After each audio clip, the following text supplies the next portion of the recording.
atau masih merenung,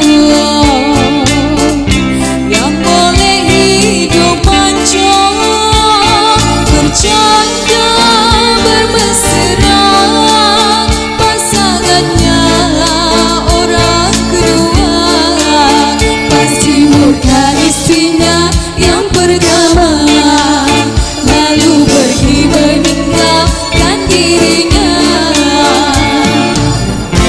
Mereka berdayung cinta